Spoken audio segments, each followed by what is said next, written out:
सवाल भी बड़ा आसान सा दिया गया था।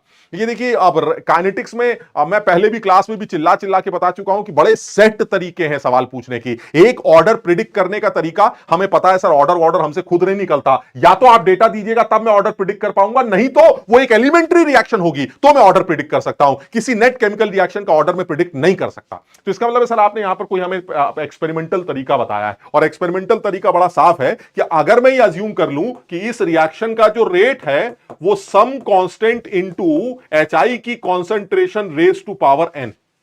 ठीक है सर, ये n ही हमें कैलकुलेट करना है, बिकॉज हमें इस रिएक्शन का ऑर्डर बताना है। तो ऐसे में साफ दिखाई देता है कि जो पहला वाला रेट निकल के आ रहा है, वो पहला वाला रेट मुझे सवाल में दे रखा है 7.5 into 10⁻⁻⁴। This is equal to K into HI की concentration raise to power n, और HI की कॉन्सेंट्रेशन पहले वाली दे रखी है 0.005 रेज टू पावर n।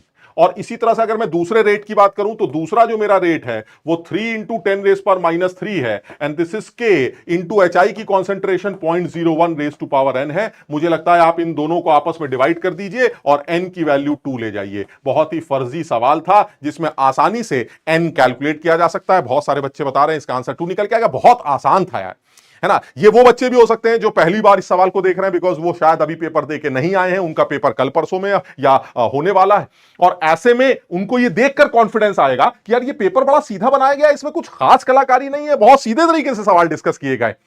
दूसरी बात, कम से कम इन चैप्टर्स को देखकर यह समझ में आ रहा है कि उन्होंने एक सवाल अभी तक पूछा है एटॉमिक स्ट्रक्चर का, एक सवाल पूछा है उन्होंने काइनेटिक्स का, एक सवाल उन्होंने पूछा है जो अभी हमने सवाल किया था। यानी मुझे जो लग रहा है कि ये जो सवाल ऑक्सीडेशन स्टेट वाला, मुझे जो लग रहा है कि ये चैप्टर्स वो चैप्टर्स हैं जो फिजिकल केमिस्ट्री के हर पोर्शन को कवर कर रहे हैं। यानी वो ये इस बार भी कोशिश कर रहा है कि ऑलमोस्ट हर चैप्टर का कोई एक बेसिक सवाल उठाए।